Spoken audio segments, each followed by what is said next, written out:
podcast. Welcome to Conscious Guys Get Laid More. The randomness episode.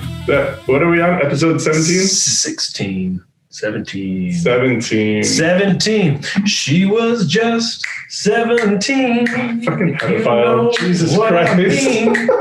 I know, it's so right. Yeah. But it's so good. If you know what I mean. Yeah. Yeah. Mm-hmm. They even talk about that. She was, I think they say something like, oh, no. There's an Aerosmith song that says she was a real young bleeder. Oh my God, dude. What? Good gosh. Oh, how did our conversation turn to pedophilia? Oh, how did we get onto that? Oh, that was just because it's... You started 17. Singing about 17. Yeah, 17. Welcome to Conscious Guys Get Laid More, episode 17, where we will eventually get laid more. We were just shooting the shit, Andy and I, before the recording started about facial hair, and then it went to ear hair and nose hair and eyebrow hair.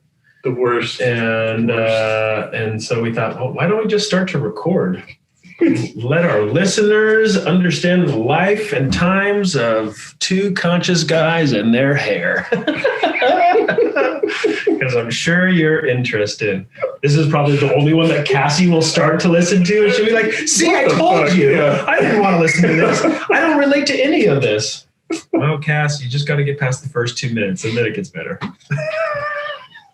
2 minutes is all it takes. 2 minutes in heaven is better than 1 minute in heaven. Shit, dude. That's so good. That is really good. That's Flight of the Conchords for you guys that don't know. It's hilarious. Flight of the Jermaine and Britt. Those guys are fucking hilarious. Yeah, so... What do we want to open with other than body hair? I'm talking about me being a dad.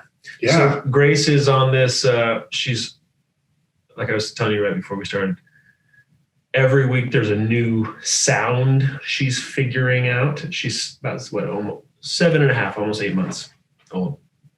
And so every week there's like a weed. She's growing and she is very vocal now. She has a little personality, dude. Yeah.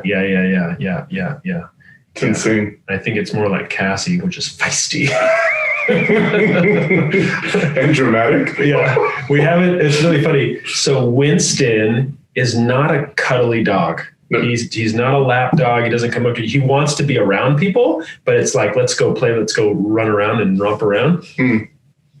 And which is fun and nice, but we also have this, I don't know, I feel like a lot of dog people have this image of, oh, then they're going to like come and lay on my lap and we're going to just hang out. Winston doesn't want to do that. And Grace doesn't really cuddle either.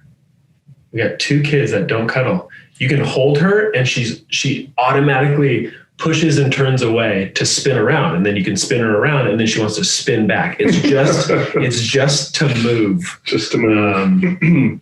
It's not a potato.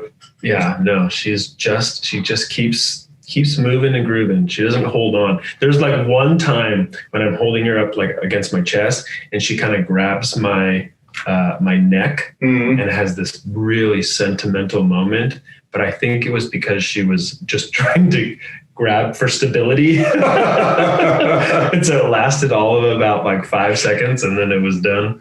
Oh, that was really nice while it lasted. Wow. So maybe it's just a phase. Maybe it's the rest of my life. I don't know. Oh man, how does that make you feel? Well, it's kind of like Winston. It's the same thing. I look at it where there's this great attributes because she's super active. She wants to go do stuff. Mm-hmm. So this morning, her and I and Winston went on a hike. And when we're moving and doing something, she pretty much stops talking and just is absorbed in the thing that's moving around. So on the hike, she's in the carrier in front of me, right? And she probably said 5 words in the 30-minute hike that we went on, whereas you were with her for 5 minutes and she probably said 2,000 words, right? Yeah, lots of babbling. Yeah. And it was actually the same. I went and brought my niece and nephew, James and Eloise, to Defy, which is a trampoline park for kids. Oh, okay, yeah. This weekend.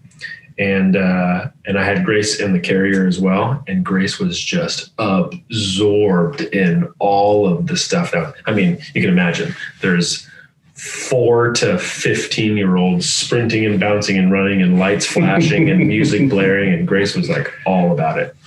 A lot of input.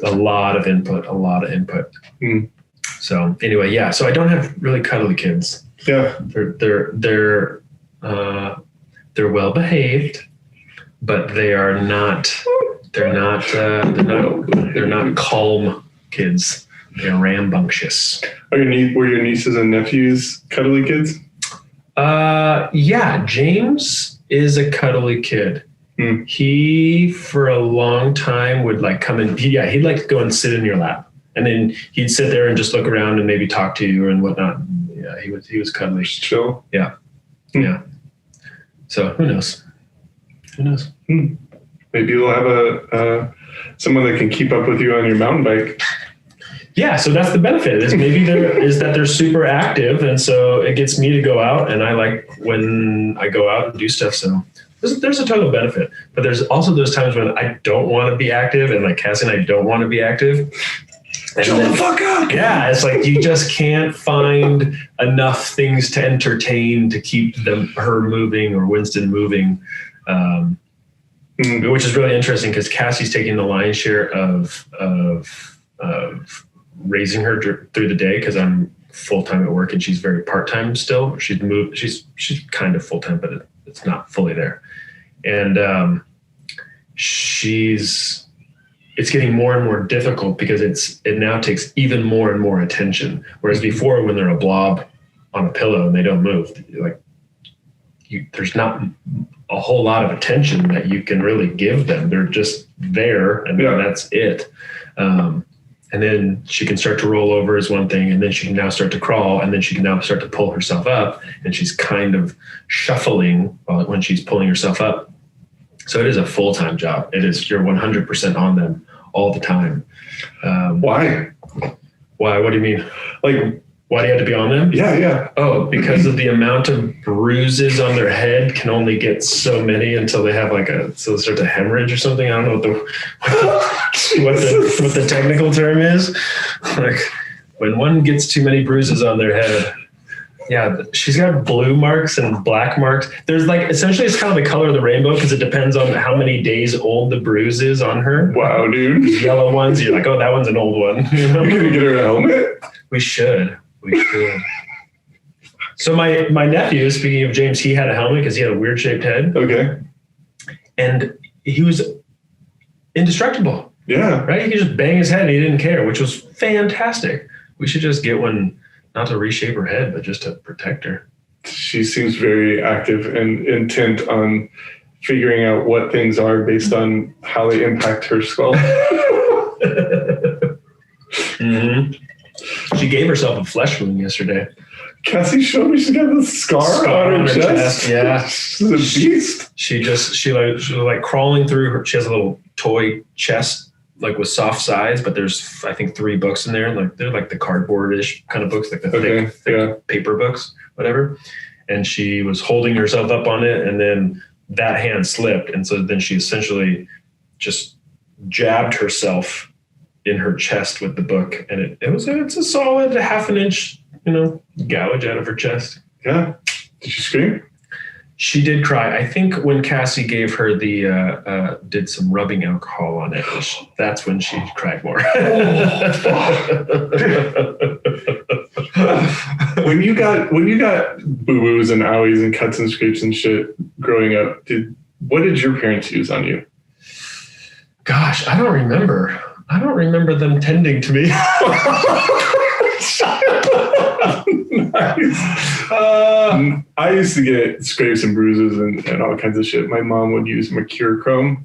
What's that? So it's a vial, and it's got this little it's dropper got or something? Not a dropper, but it's like this little staff thing that's attached to the lid on the inside of the lid. And so it soaks the thing, and then you just rub that across the cut. Oh, got it. And it's like you can get bleached ones or you could get the red ones. And so it was always red and it burned like a motherfucker. Was it just rubbing alcohol? No, it was worse.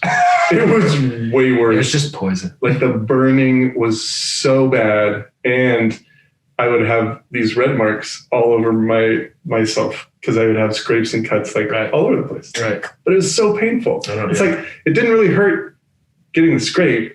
I was more afraid of going and letting my mom know to it. Because the pain was just incredible. I do remember putting Neosporin and stuff. I remember I was kind of like really into the Neosporin. I didn't know about Neosporin from what I can recall until I got married. Really? Yeah. It was always hydrogen peroxide or alcohol or mercurochrome. That was it. Like whiskey alcohol? Your mom's like, which one do you want? I'll take the bourbon.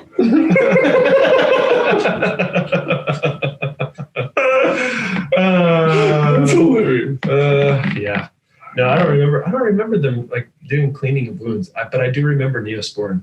And that was, it's funny how Neosporin's become like, that's what you call it. You're going to put Neosporin on it. It's not antibiotic ointment. Antibiotic ointment. Yeah. Whatever. That's great stuff.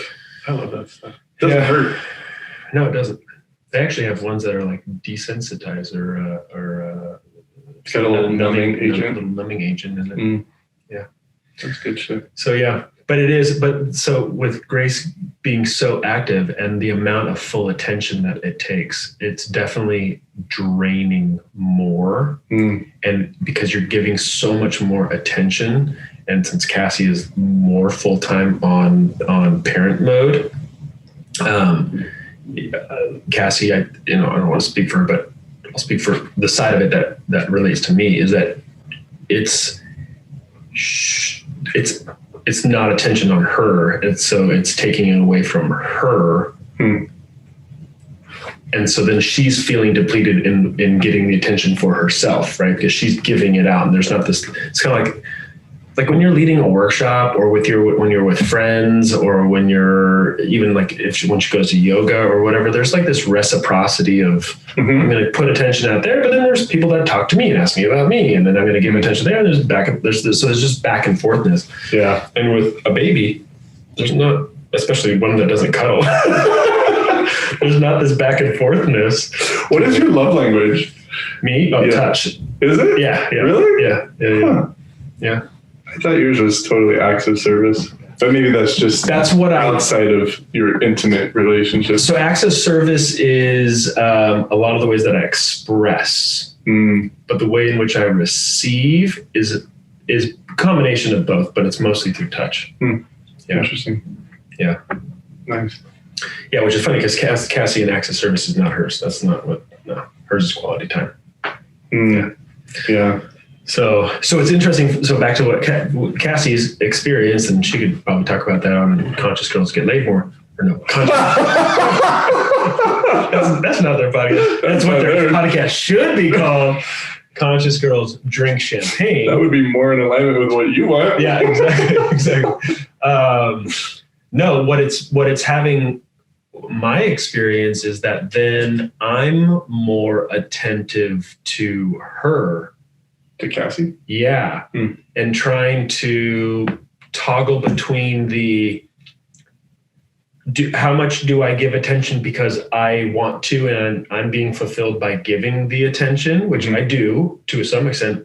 But then when am I giving attention because I'm trying to save her from feeling drained or depleted or overwhelmed with Grace? And then I'm stepping into this drama triangle and trying to be a hero rescuer. And I'm noticing over this last week, this back and forthness of when do I feel clean with it? And I'm fulfilled regardless of her response to me. And when am I doing it? And I'm waiting for her to say like, oh, thank you so much. Or this is so great. Or like hoping that she will change her demeanor or her attitude. And that's when I get all victim. The expectation part. Yeah. Like if I do this, then she'll be happy because then she got attention because she was feeling drained and depleted because she'd been spending the whole day with Grace and didn't have anything more to give. Oh, but she's not happy. So what the fuck, Cassie, you're doing it wrong. You're doing my unspoken equation that I've created that we never talked about wrong.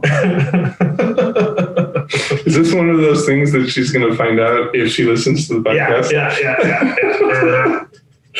Uh-oh. Well, good thing she never listens. Better go, yeah. Or you can cop to it. Either one. Yeah, better go talk to her right after. Okay. See you, Andy. You leave the rest of the podcast by yourself. Oh, man. Yeah, so that's been my week Dude. with raising Grace. How does it feel to have her say mama first? I like it. I don't mind it. Actually, what's funny is I had the expectation that she was going to say dad first or dad first because I've been told, I don't remember who told me, but I've been told that that's easier to say. Oh. I think it's just the mouth, what your mouth is doing on dad versus mom. It's just easier for a kid to do that. So she's just more advanced than you anticipated? She's definitely that's a separate topic, but yes, you're totally right. She essentially skipped the first grade. Yeah, she's super advanced. I don't totally know, but whenever we talk to people and tell them that our 7-month-old is crawling and standing, yeah, they're like, holy cow, that's crazy. Yeah. So I also heard that when they are able to stand and walk this early, they get really bow-legged because their bones aren't strong enough to actually hold up all their weight. And then after a certain amount of time, it goes back because they build the strength for it. But she's gonna look like a cowgirl with her just waddling along with her bow legs. You get her one of those Forrest Gump contraptions. Yeah. Legs. Yeah. Oh man. So I still like it. It's still good. What I really enjoy, actually, there's 2 times that I really enjoy. One is when we are just down on the ground. We created this little play area where she essentially is kind of corralled in part of our living room with the toys and stuff. When both Cassie and I are just down on the ground and talking, and Grace is fidgeting and crawling and talking and moving about.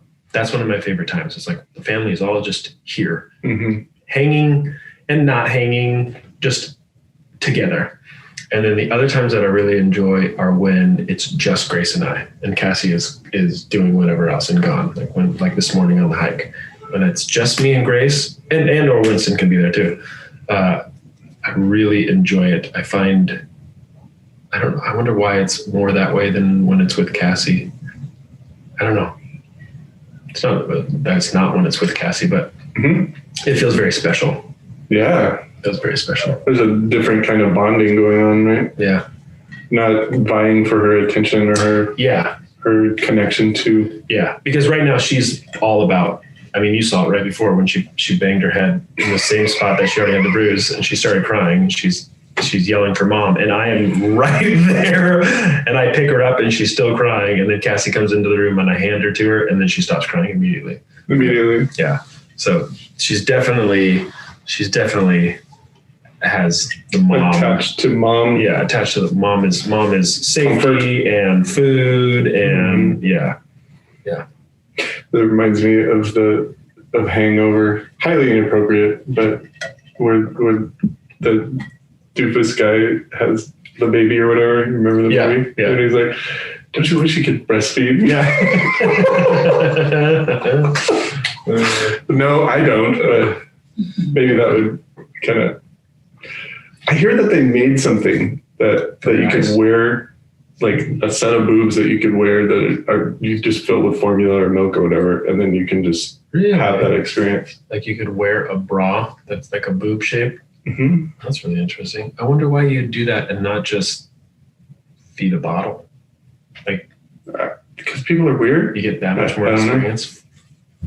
I don't know. It is very enjoyable. I remember the first time that I bottle fed her. I don't remember how many weeks in or so, but it was like a middle of the night feed. I don't remember why Cassie wasn't there, or maybe she was sleeping. I don't remember, but I fed her, and I remember I just cried the whole time. That was amazing. Dude, that's awesome. Yeah, it's very cool. It's just the feeling of I mean, you get the idea, but there's a total different. There's just this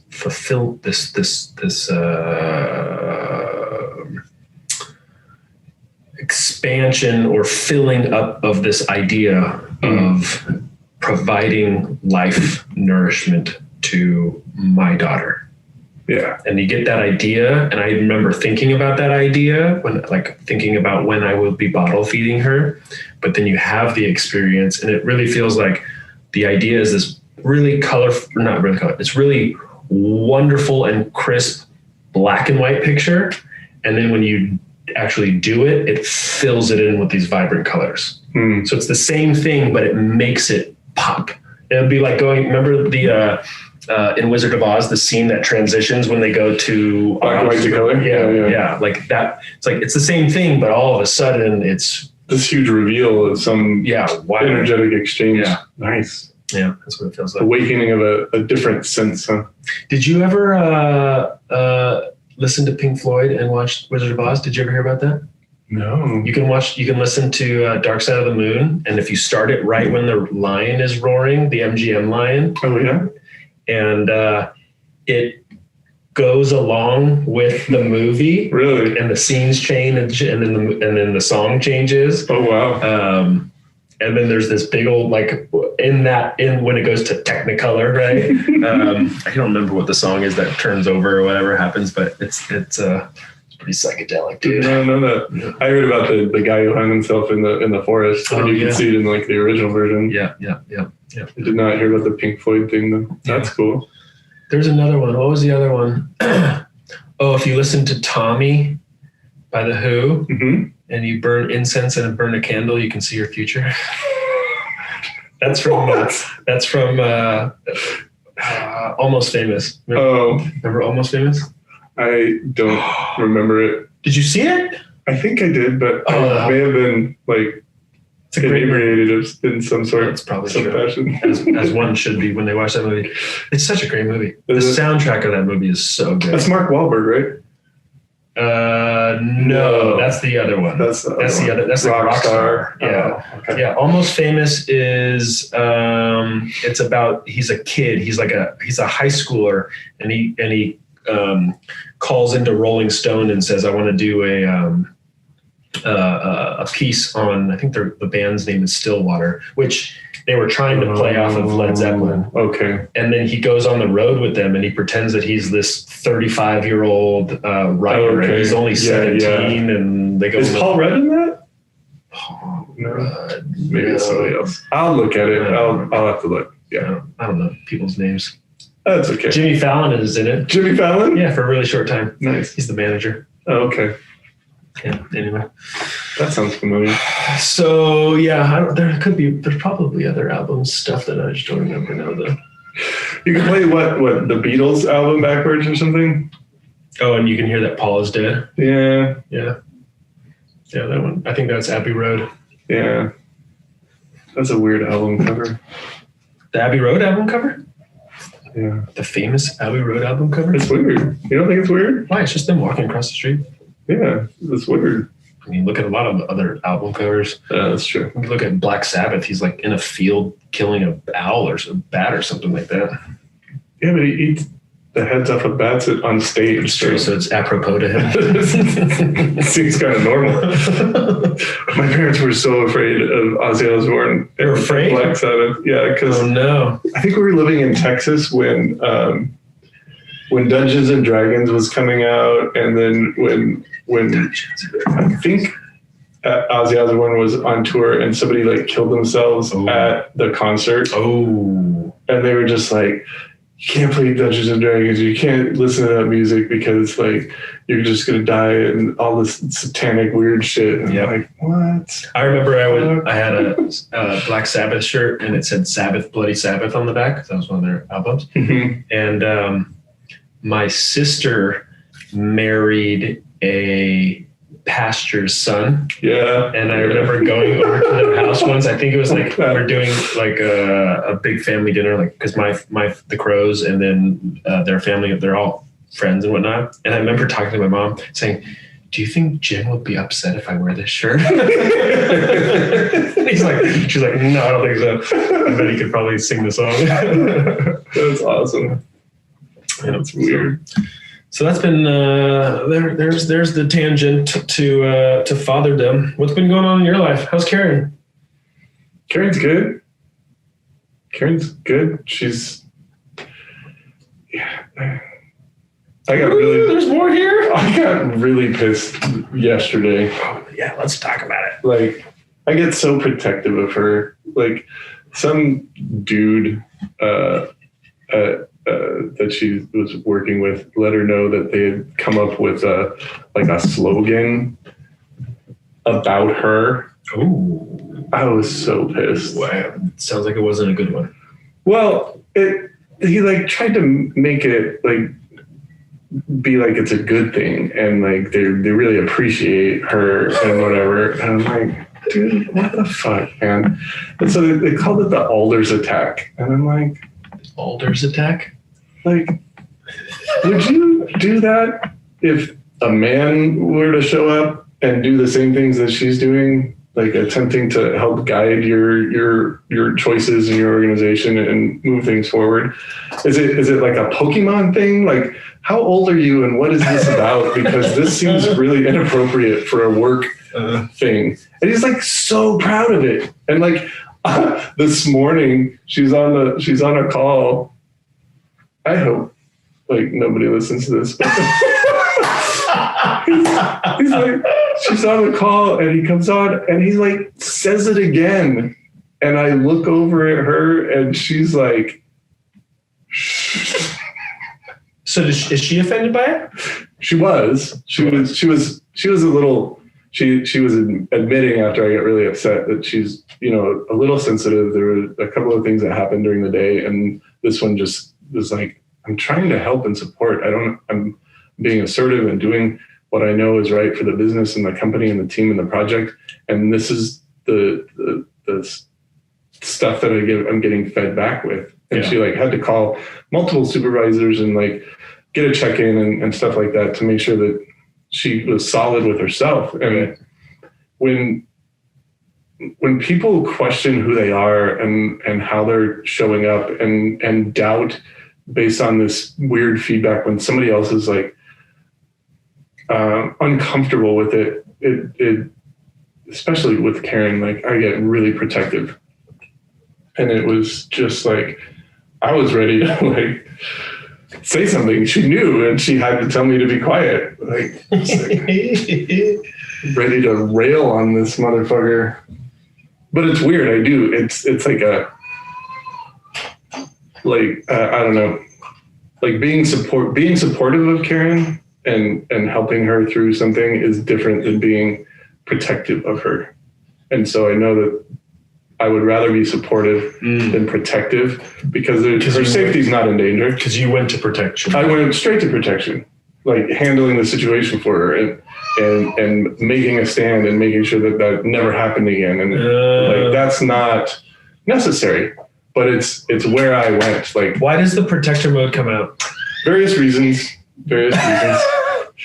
Like various reasons. Like one is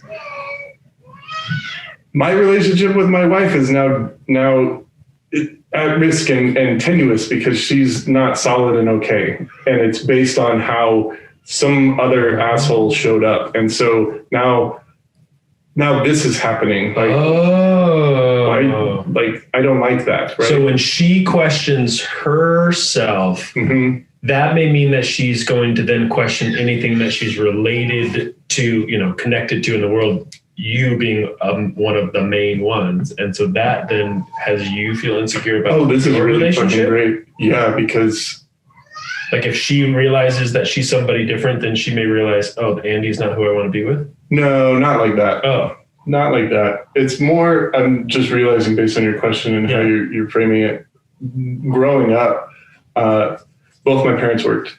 Right. My brother and I, we were on our own, latchkey kids, I guess is what you would call it, but we did great.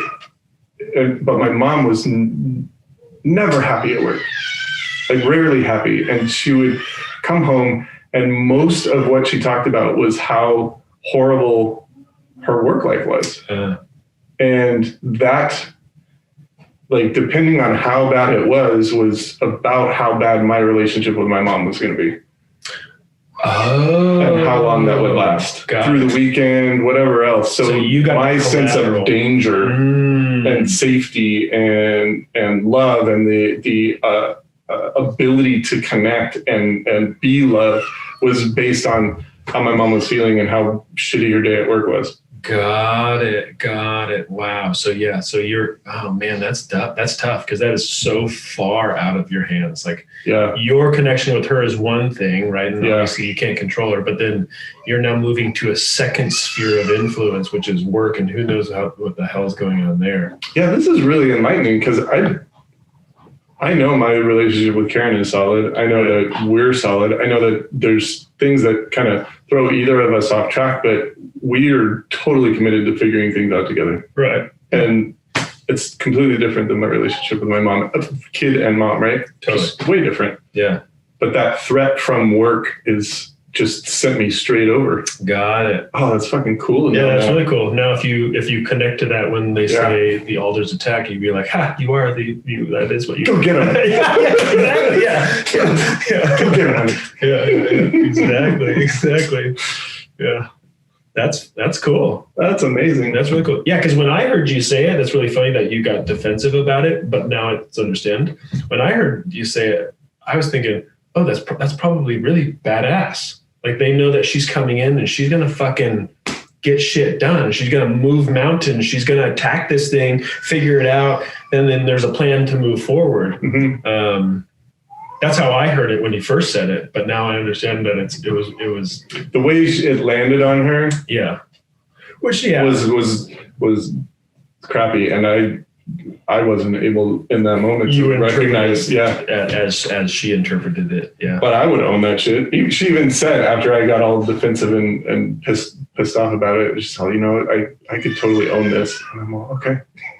Yeah. And I think maybe I may have related it that way about like attacking it, and that's a good thing, because I've been given that feedback about me and or even about other trainers at Productive Learning. Like, for example, there's a new gal in my conscious leadership circle, and when I have a new person enter in, everybody does introductions, and in part of their introduction to the new person, I ask them, you know, what's the value that you get out of the conscious leadership circle, and or do you have a recommendation for how you think that you can get the most value out of it, right? Mm-hmm. So it's either here's what I've always gotten, or here's how you could probably work it. And there's a lot of comments, and they're kind of funny and flippant and whatnot, but there's obviously truth in all of them, some sincerity of, yeah, these first few months are going to make you cry. These first few months are going to be really difficult. You're going to be spinning. You're going to have to call Lyndon like every other day because they're going to give you some feedback that they're just going to rock your world. Oh, wow. And I hear it like, yeah, we're fucking scraping off the gunk and we're getting down to the nitty gritty. And that's what I'm going to do. I'm not going to do like any pussyfooting around. Yeah. We're going for it. But I remember at first, and even hearing about, old stories of Rick and Lyndon back in the heydays and whatnot, say, oh yeah, Rick would ride my ass, and he'd be, the truth that he would say would be so difficult to handle and whatnot. And it was said in a like judgmental, harsh way. But I think what they truly were saying, the intent of what they were saying is, but that's why I keep coming back. That's why I've been a client for 20 years, because of that insight that was so painful to hear from Rick or my dad or Susan or whomever it was, right? Yeah. So I've heard that for so many years. That's where I related it to. Fuck yeah, dude! I want to have a call name, like Lyndon's lassoing you or something. I don't even know. Oh my god! We can use that picture from the men's retreat. Yeah. That's so good. That's really good. Cool. Well, that's good. Yeah. Well, that was great. I got mine. Yeah. Talk through my stuff. I feel good. You feel good? I feel great, dude. That was episode 17. Fucking A. Way to go. Love you guys. Hope you get laid more. Bye-bye. This way.